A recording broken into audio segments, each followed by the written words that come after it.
നമസ്കാരം. പ്രോഗ്രാമിലേക്ക് എല്ലാ പ്രിയ പ്രേക്ഷകർക്കും സ്വാഗതം. ആഗോളതലത്തിൽ തന്നെ ഏറ്റവും അധികം ആളുകളുടെ മരണത്തിന് കാരണമാകുന്ന സൈലന്റ് കില്ലർ എന്ന് തന്നെ വിശേഷിപ്പിക്കാവുന്ന അസുഖങ്ങളിലൊന്നാണ് അമിത രക്തസമ്മർദ്ദം. അമിത രക്തസമ്മർദ്ദമുള്ള നമ്മളിൽ പലരും ഈ അവസ്ഥ തിരിച്ചറിയുന്നതിലും ചികിത്സിക്കുന്നതിലും വൈകുന്നുമുണ്ട്. ഇന്ന് നമ്മൾ ഉയർന്ന ബിപിയും അനുബന്ധ ആരോഗ്യ പ്രശ്നങ്ങളെക്കുറിച്ചുമാണ് സംസാരിക്കുന്നത്. ഗുഡ് ലൈഫിൽ ഇന്ന് നമ്മുടെ സംശയങ്ങൾക്ക് മറുപടി നൽകാൻ വിദഗ്ധരായ ഡോക്ടർമാർ ചേരുന്നു. കോഴിക്കോട് മേത്ര ആശുപത്രിയിലെ കാർഡിയോളജി വിഭാഗം chairman doctor Shafeeq Mattummal, cardiology വിഭാഗം മേധാവി ഡോക്ടർ അനിൽ സലീം, കൊച്ചി കടവന്ത്ര ഇന്ദിരാഗാന്ധി കോപ്പറേറ്റീവ് ഹോസ്പിറ്റലിലെ consultant cardiologist doctor Nijil Cleetus എന്നിവരാണുള്ളത്. എല്ലാ ഡോക്ടർമാർക്കും പ്രോഗ്രാമിലേക്ക് സ്വാഗതം. ഡോക്ടർ നിജിൽ സർ, താങ്കളോടാണ്. നമ്മളിപ്പോൾ സംസാരിച്ച നമുക്ക് എല്ലാവർക്കും വളരെ സാധാരണമായുള്ളൊരു അസുഖമാണ് അമിത രക്തസമ്മർദ്ദം അല്ലെങ്കിൽ ഹൈ ബി പി. ഒരു പ്രായം കഴിഞ്ഞാൽ പൊതുവെ ഒരുപാട് ആളുകൾക്ക് കണ്ടുവരുന്ന ഒരു ആരോഗ്യ പ്രശ്നമാണ്. പക്ഷേ പലരും അത് കൃത്യസമയത്ത് തിരിച്ചറിയാറോ ചികിത്സിക്കാറോ ഒന്നുമില്ല. നമ്മൾ ഈ അസുഖത്തെ അല്ലെങ്കിൽ ഈ ആരോഗ്യ പ്രശ്നത്തെ എത്തരത്തിലാണ് ഒന്ന് വിശദമാക്കുക? അമിതമായ രക്തസമ്മർദ്ദം എന്ന് പറയുന്നത് വളരെ വലിയൊരു ആരോഗ്യ പ്രശ്നമാണ്. ഇപ്പോൾ പറഞ്ഞ പോലെ തന്നെ അതൊരു സൈലന്റ് കില്ലർ എന്നാണ് പറയുന്നത്. അതായത് ആ രണ്ട് വാക്കുകളും പ്രധാനമാണ്. സൈലന്റ് എന്ന് പറയാൻ കാരണം എന്ന് വെച്ചാൽ ഈ ഒരു അസുഖം വരുന്നത് പലർക്കും നമുക്ക് രോഗലക്ഷണങ്ങൾ ഉണ്ടാവാറില്ല. പലപ്പോഴും അതിൻ്റെ കോംപ്ലിക്കേഷൻസ് ആയിട്ടുള്ള, അതായത് ഹാർട്ട് അറ്റാക്ക്, സ്ട്രോക്ക് അല്ലെങ്കിൽ കിഡ്നി ഡിസീസ്, ഇതെല്ലാം വന്നതിന് ശേഷമാണ് ഇങ്ങനൊരു അസുഖം ഉണ്ടെന്ന് തന്നെ പലരും അറിയുന്നത്. ഒരു കില്ലർ എന്ന് പറയാൻ കാരണം വെച്ചാൽ ഈ ഒരു അസുഖത്തിൻ്റെ കോംപ്ലിക്കേഷൻസ്, അതായത് ഈ പറഞ്ഞ അസുഖങ്ങൾ കിഡ്നിയുടെയും ഹാർട്ടിൻ്റെയും തലച്ചോറിനെ ബാധിക്കുന്ന അസുഖങ്ങൾ കാരണം ഒരുപാട് കോംപ്ലിക്കേഷൻസിലേക്ക് പോകുന്ന വഴി മരണം വരെ സംഭവിക്കാവുന്ന അസുഖമാണ്. അതുകൊണ്ട് തന്നെ ഈ ബ്ലഡ് പ്രഷർ കൃത്യമായിട്ട് നമ്മൾ ചെക്ക് ചെയ്യുകയും അത് അസുഖം ഉണ്ടെന്ന് മനസ്സിലാക്കുകയും അതിനുള്ള ട്രീറ്റ്മെൻറ്റ് എടുക്കുകയും ചെയ്യേണ്ടത് വളരെ പ്രധാനപ്പെട്ട ഒരു കാര്യമാണ്. ഡോക്ടർ ഷഫീഖ് സർ, ഇപ്പോൾ അദ്ദേഹം സൂചിപ്പിച്ച പോലെ നമ്മളെല്ലാവർക്കും അറിയുന്ന ഒരു സൈലന്റ് കില്ലറാണ് അമിത രക്തസമ്മർദ്ദം. എത്തരത്തിലാണ് ഒരു സൈലന്റ് കില്ലർ എന്നൊരു വാക്ക് ഡോക്ടർ ഈ അസുഖവുമായി അല്ലെങ്കിൽ ഈ ഒരു ആരോഗ്യ പ്രശ്നവുമായി ചേർത്ത് നമ്മൾ സാധാരണക്കാർ എങ്ങനെയാണ് അത് മനസ്സിലാക്കേണ്ടത്? ഡോക്ടർ നിഖിൽ പറഞ്ഞ പോലെ ബ്ലഡ് പ്രഷർ എന്ന അസുഖത്തിന്റെ, അമിത രക്തസമ്മർദ്ദം എന്ന അസുഖത്തിന്റെ ഏറ്റവും വലിയ പ്രശ്നം അതാണ്, ലക്ഷണമില്ല. അത് പല രോഗികൾക്കും അസുഖം വളരെ മൂർധന്യാവസ്ഥയിൽ എത്തുമ്പോൾ മാത്രമേ അതിന്റെ ലക്ഷണം പുറത്തു വരുള്ളൂ.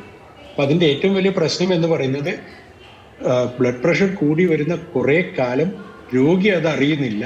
അതുകൊണ്ട് അതിന്റെ കോംപ്ലിക്കേഷൻസ് ഒന്നും ഡിറ്റക്ട് ആവുന്നില്ല. അതുകൊണ്ട് ഓരോ അവയവങ്ങളെയും ആ ബ്ലഡ് പ്രഷർ, അമിത രക്തസമ്മർദ്ദം ബാധിക്കാനുള്ള സാധ്യത കൂടുകയും ഓരോ അവയവങ്ങളുടെയും അസുഖം, കോംപ്ലിക്കേഷനും ചേർന്നുള്ള അസുഖം വരികയും ചെയ്യും. അതുകൊണ്ടാണ് അപ്പോഴേക്ക് മരണസാധ്യത കൂടുതലായ അസുഖങ്ങൾ ബ്ലഡ് പ്രഷർ കാരണം ഓൾറെഡി സംഭവിക്കാനുള്ള സാധ്യത കൂടുതലാണ്. അതുകൊണ്ടാണ് സൈലന്റ് കില്ലർ എന്ന് നമ്മൾ പറയുന്നത്. ഹൈ ബ്ലഡ് പ്രഷർ കാലക്രമേണ എത്തരത്തിലാണ് നമ്മളെ ഗുരുതരമായ പ്രശ്നങ്ങളിലേക്ക് നയിക്കുക?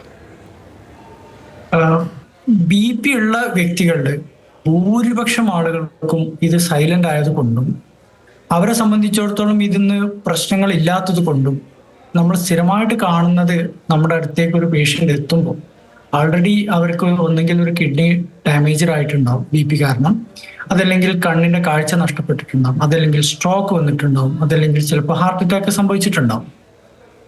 നമ്മളെല്ലാവരും ശ്രദ്ധിക്കേണ്ട ഒരു കാര്യം എന്താണെന്ന് വെച്ചാൽ, ബി പി എന്ന് പറയുന്ന അസുഖത്തെ നമ്മൾ ചികിത്സിക്കുന്നതിന്റെ പ്രധാന ഉദ്ദേശം, നമ്മൾ അതിൽ കാണുന്ന ചില വാല്യൂസ് ഉണ്ടല്ലോ, 150, 160, അതിനെ ടാർഗറ്റ് ചെയ്യുക മാത്രമല്ല, ഈ അമിത രക്തസമ്മർദ്ദം കാരണം ഭാവിയിൽ സംഭവിക്കാൻ സാധ്യതയുള്ള അവയവങ്ങളുടെ ഡാമേജ്, അതിനെ നമ്മൾ ടാർഗറ്റ് ഓർഗൻ ഡാമേജ് എന്ന് പറയും. ഈ ഡാമേജ് നമുക്ക് ഭാവിയിൽ സംഭവിക്കാതെ രക്ഷപ്പെടാനുള്ള ഒരേ ഒരു മാർഗം കൃത്യമായ സമയത്ത് ബി പി കണ്ടെത്തുക, കൃത്യമായി അതിന് ചികിത്സ എടുക്കുക, കൃത്യമായി മോണിറ്റർ ചെയ്യുക.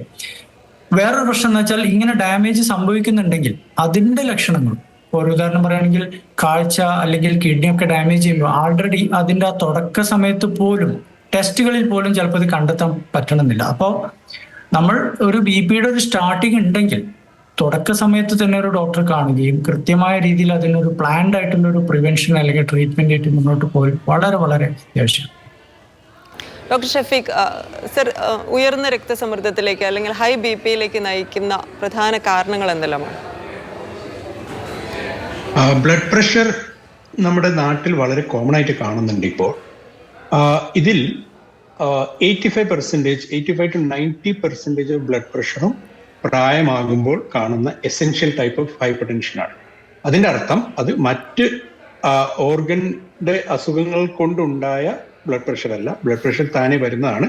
അതിലേക്ക് പല ജീവിതശൈലിയിലെ ഘടകങ്ങളും പല ബാക്ക്ഗ്രൗണ്ട് അവയവങ്ങളുടെ അസുഖങ്ങളും ഇതെല്ലാം കോൺട്രിബ്യൂട്ട് ചെയ്യും.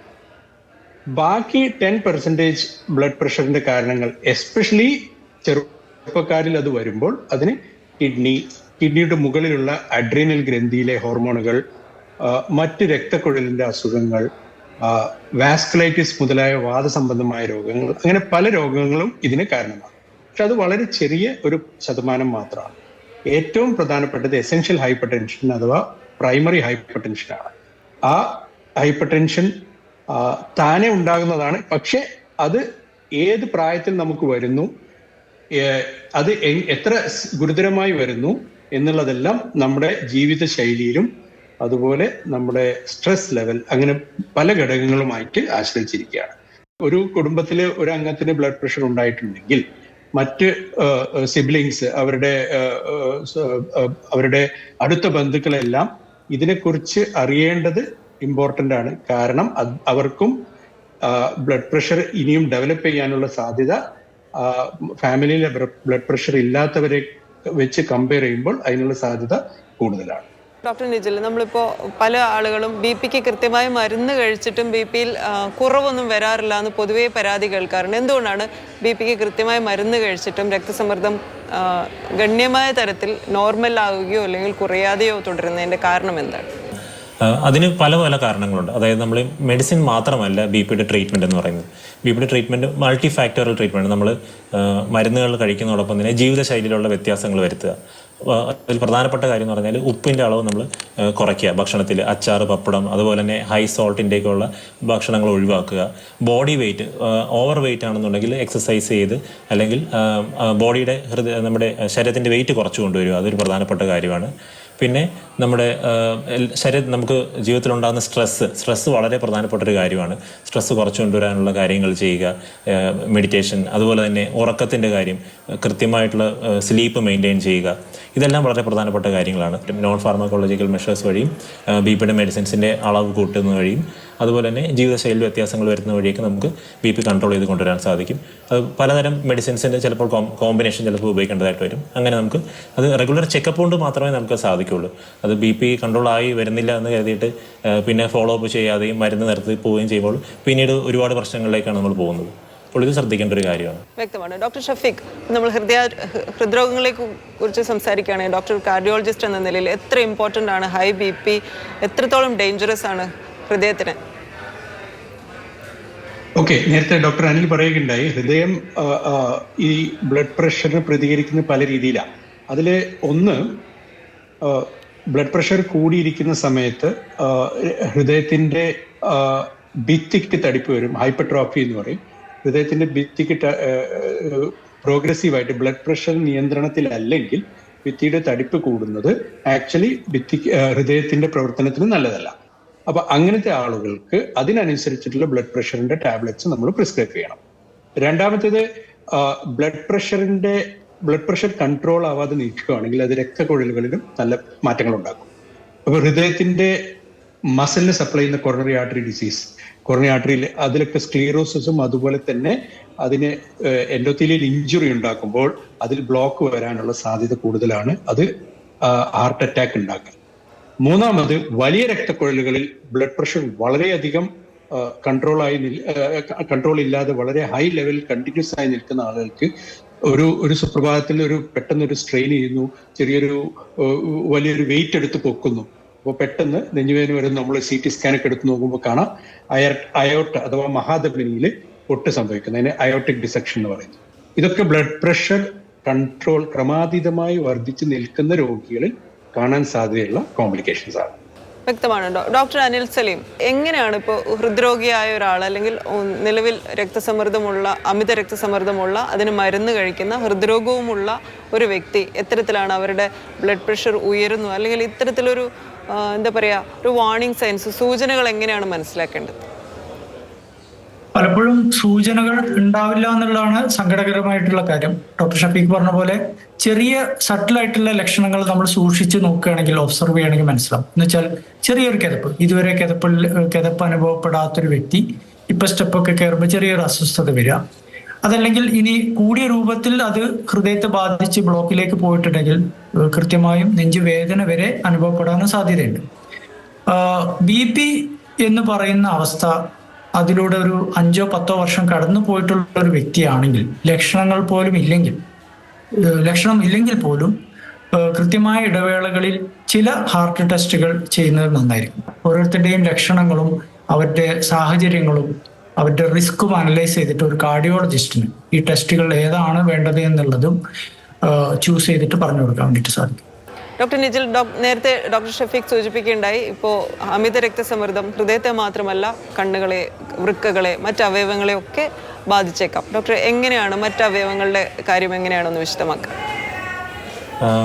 അമിതമായ രക്തസമ്മർദ്ദം എല്ലാ സിസ്റ്റംസിനെയും ബാധിക്കാം. ഹാർട്ടിനെ പോലെ തന്നെ സ്ട്രോക്ക്, അതുപോലെ തലച്ചോറിനെ ബാധിക്കാം, കണ്ണുകളെ ബാധിക്കാം. അപ്പോൾ ഇത് ഒരാൾ ഹൈ ബ്ലഡ് പ്രഷറായിട്ട് നമ്മൾ ഹോസ്പിറ്റലിലേക്ക് വരുമ്പോൾ നമ്മൾ ചെക്ക് ചെയ്യേണ്ട ചില പ്രധാനപ്പെട്ട കാര്യങ്ങൾ, ഹൃദയത്തിൻ്റെ ചെക്കപ്പ് ഇപ്പോൾ സാർ പറഞ്ഞ പോലെ, അത് കൂടാണ്ട് നമ്മൾ ചെയ്യേണ്ട കാര്യങ്ങൾ, ഇപ്പോൾ ഒരു കിഡ്നിയുടെ ബേസിക് ഫംഗ്ഷൻ ടെസ്റ്റ് ചെയ്യാം.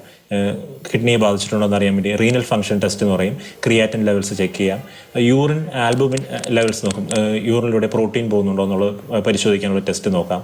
പിന്നെ ഇത് കണ്ണിനെ ബാധിച്ചോ എന്ന് അറിയാൻ വേണ്ടി കണ്ണിൻ്റെ ഒരു ഫണ്ടസ് എക്സാമിനേഷൻ എന്ന് പറയും. ഒരു ഒഫ്താൽമോളജിസ്റ്റിനെ കൊണ്ട് ചെക്കപ്പ് ചെയ്യിച്ചു കഴിഞ്ഞാൽ കണ്ണിലെ BP അമിതമായിട്ട് വന്നിട്ട് റെറ്റിനോപ്പതി ഉണ്ടാകും. ഹൈപ്പർ ടെൻസീവ് റെറ്റിനോപ്പതി എന്ന് പറഞ്ഞ അസുഖം ഉണ്ടാകും. അങ്ങനെ എന്തെങ്കിലും കാഴ്ചയെ ബാധിച്ചിട്ടുണ്ടോ എന്നുള്ളത് നമുക്ക് വളരെ നേരത്തെ തന്നെ അറിയാൻ പറ്റും. അത് കൂടാണ്ട് കാലുകളിലെയും കൈകളിലേക്കുള്ള രക്തയോട്ടവും ഇത് അമിതമായി BP കൂടിക്കഴിഞ്ഞാൽ അതുപോലെ പ്രശ്നങ്ങൾ ഉണ്ടാകാൻ സാധിക്കും. മറ്റ് ഹോർമോണൽ പ്രശ്നങ്ങൾ എന്തെങ്കിലും ഉണ്ടോ എന്നുള്ളത് നമുക്ക് ചെക്ക് ചെയ്യാൻ സാധിക്കും. തൈറോയിഡ് ഫംഗ്ഷൻ, അതുപോലെ തന്നെ ആൽഡോസ്റ്ററോൺ ലെവൽസ്, ഈ ഇങ്ങനെയുള്ള പരിശോധനകളൊക്കെ ചെയ്യുന്ന വഴി മറ്റ് കാരണങ്ങൾ എന്തെങ്കിലും ഉണ്ടോ എന്നുള്ളത് നമുക്ക് അറിയാൻ സാധിക്കും BP വർദ്ധിച്ചു വരാൻ വേണ്ടി. വ്യക്തമാണ് ഡോക്ടർ. നമുക്ക് ഒരു ഇടവേളയ്ക്ക് സമയമായി വളരെ വേഗം തിരിച്ചെത്താം.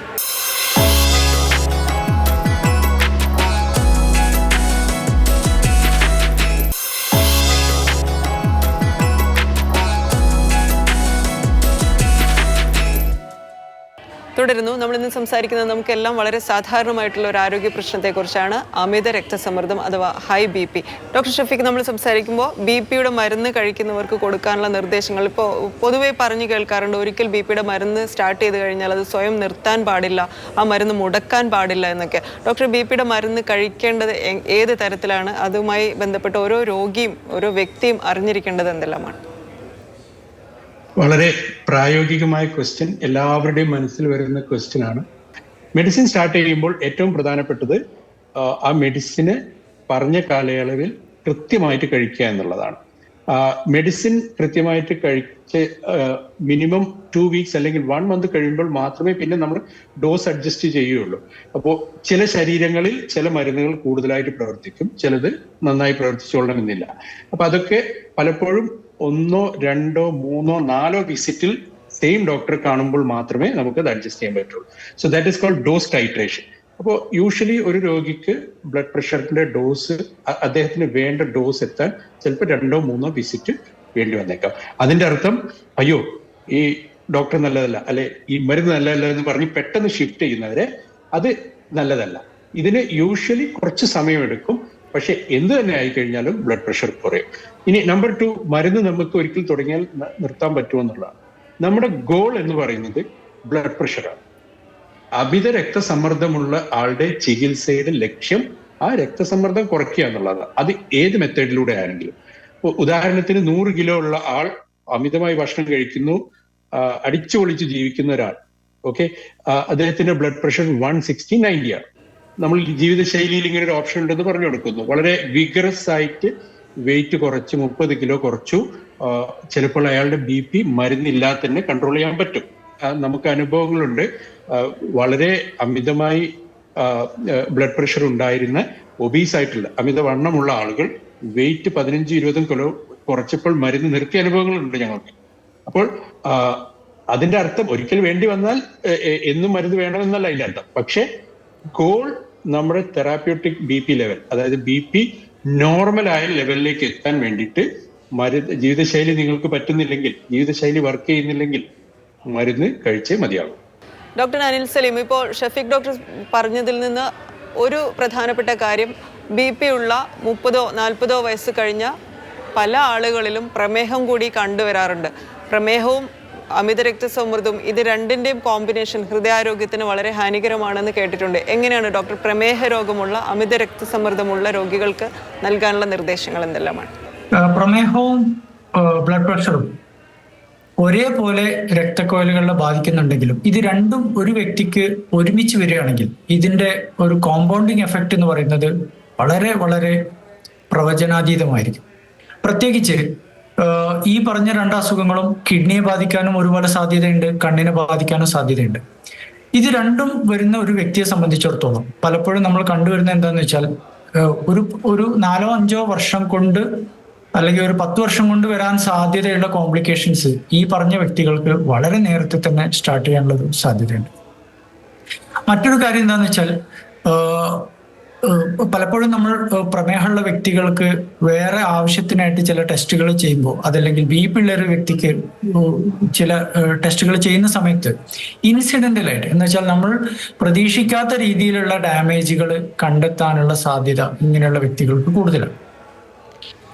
ഏതൊരു വ്യക്തിയും BP ഉള്ള വ്യക്തിയാണെങ്കിലും നമ്മൾ വർഷാവർഷം ടെസ്റ്റുകൾ പറയാറുണ്ടെങ്കിലും പലപ്പോഴും പല ആളുകളും അത് ചെയ്യാറില്ല. പക്ഷേ പ്രമേഹം കൂടെയുള്ള ഒരു വ്യക്തിയാണെങ്കിൽ വളരെ സ്ട്രിക്റ്റ് ആയിട്ട് നിർബന്ധമായിട്ടും ഇങ്ങനെയുള്ള വ്യക്തികൾ എല്ലാ വർഷവും കിഡ്നി ടെസ്റ്റ് ചെയ്യണം, കണ്ണ് ടെസ്റ്റ് ചെയ്യണം, ഹാർട്ട് ടെസ്റ്റ് ചെയ്യണം. അതുപോലെ തന്നെ ഞാൻ മുമ്പേ പറഞ്ഞ പോലെ ഇവർക്ക് കിഡ്നി ഡാമേജ് റിസ്ക് കൂടുതൽ എന്ന് പറഞ്ഞ പോലെ തന്നെ സ്ട്രോക്കിനുള്ള സാധ്യതയും ഇങ്ങനെയുള്ള വ്യക്തികൾക്ക് വളരെ കൂടുതലാണ്. ചുരുക്കി പറഞ്ഞാൽ പ്രമേഹവും BP-യും ഒരു 1+1=2 അല്ല, 1+1=10 ആണ്. അത്ര ഡേഞ്ചറസ് ആണ്. അതോടൊപ്പം ഞാൻ ചോദിക്കുകയാണ്, നമ്മുടെ നാട്ടിലെ ഒരു ഭൂരിഭാഗം ആളുകൾക്കും 60 വയസ്സ് കഴിഞ്ഞ വ്യക്തികൾക്ക് ഈ രണ്ട് അസുഖങ്ങളും ഉണ്ടാകുന്നവരാണ്. അവർ കഴിഞ്ഞ ഒരു 10-15 വർഷമായിട്ട് ഇതിന് രണ്ടിനും മരുന്ന് കഴിക്കുന്നവരുമായിരിക്കും. അത് നമ്മുടെ നാട്ടിൽ വളരെ സാധാരണമായിട്ടുള്ള രണ്ട് ശാരീരിക ആരോഗ്യ അവസ്ഥകളാണ് BP-യും പ്രമേഹവും. ഇത് രണ്ടുമുള്ള ആളുകളുടെ എണ്ണവും വളരെ കൂടുതലാണ്. അവരെ സംബന്ധിച്ചിടത്തോളം ഇത് ഇവരുടെ ജീവിതത്തിൻ്റെ ഒരു ഭാഗമാണ്. അത്രത്തോളം ഗൗരവത്തോടെയൊന്നും അവരതിനെ കാണുന്നുമുണ്ടാവില്ല. ഡോക്ടർ ഇപ്പോൾ സൂചിപ്പിച്ചതിൽ നിന്ന് ഇതിൻ്റെ രണ്ടിൻ്റെയും കോമ്പിനേഷൻ വളരെ ഡേഞ്ചറസ് ആയിട്ടുള്ള ഒരു കോമ്പിനേഷൻ ആണല്ലോ. തീർച്ചയായിട്ടും ഇത് നിങ്ങൾ പറഞ്ഞൊരു വളരെ പ്രധാനപ്പെട്ട പോയിന്റാണ്. ഇതൊരു ലൈഫ് സ്റ്റൈൽ ഡിസീസ് നമ്മുടെ നാട്ടിൽ ഇപ്പോൾ ഒരു മഹാമാരി പോലെ എല്ലാ വീടുകളിലും BP-യോ ഷുഗറോ ഉള്ളവരും BP-യും ഷുഗറോ ഉള്ളവരും വളരെയധികം നമ്മൾ കാണുന്നുണ്ട്. നിർഭാഗ്യവശാല് പല സാഹചര്യങ്ങൾ കൊണ്ടും പല കാരണങ്ങൾ കൊണ്ടും പലരും ഇതിന് പ്രോപ്പറായിട്ട് ട്രീറ്റ്മെന്റ് എടുക്കുന്നില്ല. നമ്മൾ ഇതിൽ മനസ്സിലാക്കേണ്ട ഒരു കാര്യം എന്താണെന്ന് വെച്ചാൽ ഈ രണ്ട് അസുഖങ്ങളും കണ്ടെത്തി കഴിഞ്ഞാൽ നമ്മൾ അതിനൊരു പ്രോപ്പർ ട്രീറ്റ്മെന്റ് സ്റ്റാർട്ടിങ് മുതലേ എടുത്തു കഴിഞ്ഞാൽ നമുക്ക് ടാർഗറ്റ് ഓർഗൻ ഡാമേജ് എന്ന് വെച്ചാൽ ഇതുകൊണ്ട് ശരീരത്തിന് വരുന്ന കേടുകൾ നല്ലൊരു ശതമാനം ആളുകൾക്ക് നമുക്ക് തടയാൻ സാധിക്കും. ഇനി തടയാൻ സാധിച്ചിട്ടില്ലെങ്കിലും അത് നീട്ടിവെക്കാൻ സാധിക്കും. അതല്ലെങ്കിൽ ഇനി അത് സംഭവിക്കുന്നുണ്ടെങ്കിൽ തന്നെ അതിന്റെ തീവ്രത കുറക്കാൻ വേണ്ടിയിട്ട് സാധിക്കും. അതിലെ മെയിൻ പോയിന്റ് എന്ന് വെച്ചാൽ ടൈമാണ്. ടൈംലി ട്രീറ്റ്മെന്റ് എന്ന് വെച്ചാൽ കറക്റ്റ് സമയത്ത് കറക്റ്റ് ചികിത്സ എടുക്കുക എന്നുള്ളതാണ്. പക്ഷെ നിങ്ങൾ തന്നെ ആലോചിച്ച് നോക്കുക, നമ്മളൊരു വ്യക്തിക്ക് ആദ്യം BP ഉണ്ടെന്ന് അറിഞ്ഞു കഴിഞ്ഞാൽ ഫസ്റ്റ് അയാളുടെ വായിന്ന് വരുന്ന വാക്ക് എന്തായിരിക്കും? ഞാൻ തൽക്കാലം ഒന്ന് BP ഒന്ന് മരുന്ന് ഇല്ലാതെ എങ്ങനെ ഒന്ന് ശ്രമിച്ചു നോക്കട്ടെ എന്ന് പറഞ്ഞിട്ട് അയാൾ പോവും. പിന്നെ അയാളെ കാണുകയില്ല. അയാൾ ചിലപ്പോൾ 1-2 വർഷം കഴിഞ്ഞിട്ടായിരിക്കും വരും. പ്രമേഹമുള്ള ആളുകളുടെ കാര്യത്തിൽ ഒരു സംശയം വേണ്ട. പ്രമേഹം ഉണ്ടെന്ന് പറഞ്ഞാൽ അവരൊരിക്കലും തുടക്കത്തിൽ ട്രീറ്റ്മെന്റിന് വില്ലിങ് ആവില്ല. അവർ ആദ്യത്തെ സ്റ്റെപ്പ് അത് നിഷേധിക്കാൻ ശ്രമിക്കുകയാണ് ചെയ്യുക. അവർ പറയും ഇന്നലെ ഞാൻ ഒരു പായസം കഴിച്ചു അതുകൊണ്ട് ഷുഗർ കൂടിയതാണെന്ന് പറയും. അതല്ലെങ്കിൽ ഇന്നലെ ഞാൻ കേക്ക് കഴിച്ചു കൂടിയെന്ന് പറയും. ആദ്യത്തെ സ്റ്റെപ്പ് അവർ നിഷേധിക്കുകയാണ്. പിന്നെ നമ്മൾ ട്രീറ്റ്മെന്റ് പറയുമ്പോഴും അവർ ഒഴിഞ്ഞു മാറും. ഡയറ്റ് മാത്രം മതി എന്ന് പറഞ്ഞ് കുറേ കാലത്തോളം ചികിത്സ ഒഴിവാക്കും. ഇതിൽ നമ്മൾ അറിയേണ്ട ഒരു കാര്യം എന്താ വെച്ചാൽ ഈ ടൈം നമ്മൾ നഷ്ടപ്പെടുത്തുന്നുണ്ടെങ്കിൽ, ഞങ്ങൾ ഡോക്ടർമാരെ സംബന്ധിച്ചിടത്തോളം ഞങ്ങളത് സ്ഥിരം കാണുന്നതാണ്, ടൈം നഷ്ടപ്പെടുത്തിയവർക്ക് തന്നെയാണ് എപ്പോഴും കിഡ്നി ഡാമേജ് വരിക, ഹാർട്ട് ഡാമേജ് വരിക, സ്ട്രോക്ക് വരിക. അതുകൊണ്ട് എനിക്ക് ഇന്നത്തെ ഈ ഒരു വീഡിയോയിൽ എനിക്കൊരു സിംഗിൾ മെസ്സേജ് കൊടുക്കാനുണ്ടെങ്കിൽ അത് ഈ ടൈമിനെ കുറിച്ചാണ്. നമുക്കൊരു BP കണ്ടെത്തിയിട്ടുണ്ടെങ്കിൽ നമ്മൾ അതിന് ചികിത്സ എടുക്കാൻ ഒരിക്കലും നമ്മളത് നീട്ടിവെക്കാൻ ശ്രമിക്കരുത്. അത് പിന്നീട് എല്ലാ അർത്ഥത്തിലും നമുക്ക് ഇരട്ടി പണിയാം. വ്യക്തമാണ് ഡോക്ടർ. അതോടൊപ്പം തന്നെ ഡോക്ടറുടെ നിർദ്ദേശപ്രകാരമല്ലാതെ മരുന്നുകൾ കഴിക്കുന്നത് നിർത്താനും പാടില്ല അല്ലേ സർ? തീർച്ചയായിട്ടും. ഡോക്ടർ ഷഫീഖ് സർ, നമ്മൾ പ്രോഗ്രാം അവസാനിക്കാൻ ഒരു ക്ലോസിംഗ് നോട്ടായിട്ട് സാറിന് പറയാവുന്ന, ഇപ്പോൾ ക്രമമല്ലാത്ത ഉറക്കം എത്തരത്തിലാണ് BP അല്ലെങ്കിൽ ഹൃദ്രോഗങ്ങൾക്ക് ഒക്കെ ദോഷകരമാവുക? അതെങ്ങനെയാണ് പരിഹരിക്കുക? വളരെ കോമൺ ആയിട്ടുള്ളൊരു പോയിന്റാണ് നിങ്ങളിപ്പോൾ പറഞ്ഞത്. അതായത് കൂർക്കം വലി നമ്മുടെ നാട്ടിൽ വളരെ കൂടുതലാണ്. അത് വെയിറ്റ് കൂടിയ രോഗികൾക്ക്, അമിതവണ്ണമുള്ള ആളുകൾക്ക് അത് കൂടുതലാണ്. ഇത് അല്ലാതെ മെലിഞ്ഞവരിൽ നമ്മൾ കണ്ടിട്ടുണ്ട്. അപ്പൊ അത് പല grade of sleep apnea syndromes എന്ന് പറയും. അപ്പൊ അത് ചെക്ക് ചെയ്ത് സ്ലീപ്പ് സ്റ്റഡി ചെയ്ത് കഴിഞ്ഞാൽ നമുക്ക് അറിയാൻ പറ്റും നമ്മുടെ ഉറക്കത്തിലെ ശ്വസന പ്രക്രിയയും അതുപോലെ ശ്വസന പ്രക്രിയയിൽ ഓക്സിജന്റെ അളവിൽ ഉണ്ടാകുന്ന വ്യതിയാനങ്ങളും. ഈ സ്ലീപ്പ് സ്റ്റഡി ചെയ്ത് ഇങ്ങനെ കൂർക്കം വലി ഉള്ള പല ആളുകൾക്കും അത് ബ്ലഡ് പ്രഷറിനെ ദോഷമായി ബാധിക്കുന്നത് ഞങ്ങൾ കാണാറുണ്ട്. 60 വയസ്സ് കഴിഞ്ഞ ഒരാൾ റിട്ടയർ ചെയ്തു കഴിഞ്ഞു, ആരോഗ്യമൊക്കെ നോക്കുന്നു, പക്ഷെ ഇച്ചിരി ഓവർ വെയിറ്റ് ഉണ്ട്, പകല് കിടന്നുറങ്ങുന്നു, ഉറക്കം വന്നിട്ടാണ് ഉറങ്ങുന്നത്, രാത്രി അപ്പോൾ ഉറങ്ങുന്നില്ല. അപ്പോൾ ഇതിൽ ബ്രേക്ക് ചെയ്യാനുള്ള ആദ്യം ഉള്ളത് ബ്ലഡ് പ്രഷർ കൺട്രോൾ ചെയ്യുക. രണ്ടാമത് ഞാൻ നേരത്തെ പറഞ്ഞ സ്ലീപ്പ് അപ്നിയ പോലത്തെ അസുഖങ്ങളുണ്ടോ എന്ന് ഒരു ഫിസിഷ്യനെ കണ്ട് അതിന്റെ ചില ടെസ്റ്റുകളൊക്കെ ഉണ്ട്, അതുണ്ടോ നോക്കാം. അതിൽ കൂടുതലായിട്ട് ഓക്സിജൻ കുറയുന്ന അസുഖം ഇല്ലെങ്കിൽ അതിന്റെ അർത്ഥം നമുക്ക് ജീവിതശൈലിയിൽ തന്നെ ഇതിനെ രണ്ടിനെയും കുറച്ച് ടാക്കിൾ ചെയ്യാൻ പറ്റുന്നുള്ള. പിന്നെ പെട്ടെന്ന് വെയിറ്റ് ലോസ് ചെയ്യാൻ വേണ്ടിയിട്ട് ഫസ്റ്റ് ഉച്ചയ്ക്കുള്ള ഉറക്കം നിർത്തുക. ഏറ്റവും പ്രായോഗികമായ മെത്തേഡ് ഞാൻ എല്ലാ രോഗികളോടും പറയുന്നതാണ്. ഉച്ചയ്ക്ക് എങ്ങനെയെങ്കിലും ചെറിയ ചെറിയ ആക്ടിവിറ്റികളും ഇതും ചെയ്ത് ഉച്ചയ്ക്കുള്ള ഇത് ഉറക്കുക. അതുപോലെ രാത്രി ഭക്ഷണം ലഘൂകരിക്കുക കുറച്ചുകൂടെ. അത് കഴിഞ്ഞ് രാത്രി പറ്റുമെങ്കിൽ ഒരു ചെറിയ റൗണ്ട് എക്സസൈസും കൂടെ നടത്തുക. മേ ബി വീടിന് മുറ്റത്ത് ഒരു 10-15 മിനിറ്റ് കിടക്കുക. എന്നിട്ട് ബോഡി കുറച്ച് ടയേർഡ് ആവുന്ന സമയത്ത് അപ്പൊ നോർമൽ സൗണ്ട് മരുന്നിന്റെ സഹായത്തോടെ അല്ലാതെ, മരുന്നിന്റെ സഹായമില്ലാതെ നല്ല ഉറക്കം കിട്ടും. ഒരു പ്രാവശ്യം സൈക്കിൾ ബ്രേക്ക് ചെയ്യുകയാണെങ്കിൽ പിന്നെ അടുത്ത പ്രാവശ്യം പിറ്റേ ദിവസം നല്ല സ്ലീപ്പ് കിട്ടിയാൽ പിറ്റേ ദിവസം നിങ്ങൾ ഫ്രഷ് ആണ്, രാവിലെ തന്നെ വീണ്ടും നടക്കുക. അപ്പോൾ എക്സസൈസ് അങ്ങനെ പതിയെ പതിയെ കൂട്ടിക്കൊണ്ടുവരാൻ പറ്റും. അപ്പോൾ ഒരു ക്ലോസിംഗ് നോട്ടുള്ള രീതിയിൽ എനിക്ക് പറയാനുള്ളത് എന്താ വെച്ചാൽ, ഇത് പേടിക്കാനൊന്നുമില്ല. ഡോക്ടർ പറയുന്ന മാതിരത്തെ നിർദ്ദേശങ്ങൾ, ലൈഫ് സ്റ്റൈൽ നിർദ്ദേശങ്ങൾ ഡോക്ടർ പെട്ടെന്ന് ക്വിക്കിലി പറഞ്ഞതായിരിക്കും, പക്ഷെ അതിനെ കൃത്യമായിട്ട് ഫോളോ ചെയ്ത് നമുക്ക് വേണ്ടിയിട്ടാണല്ലോ. അതുകൊണ്ട് വെയിറ്റ് കുറയ്ക്കാൻ പറ്റുന്നവർ വെയിറ്റ് കുറയ്ക്കുക, എക്സസൈസ് ചെയ്യാൻ പറ്റുന്നവർ എക്സസൈസ് ചെയ്യുക, ഡയറ്റിങ് എല്ലാവർക്കും ചെയ്യാൻ പറ്റും, അത് ചെയ്യുക. എന്നിട്ട് ജീവിതശൈലിയിൽ എന്താണോ രോഗി മാറ്റം വരുത്തേണ്ടത് അത് ചെയ്യാം. ബാക്കിയുള്ളത് മരുന്ന് കൊണ്ടും സഹായിക്കുക.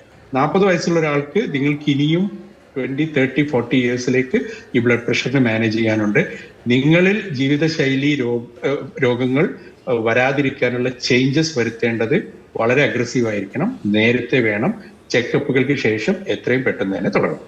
വ്യക്തമാണ് ഡോക്ടർ. ഡോക്ടർ അനിൽ സലീം, താങ്കൾക്ക് എന്താണ് കൂട്ടിച്ചേർക്കാനുള്ളത്?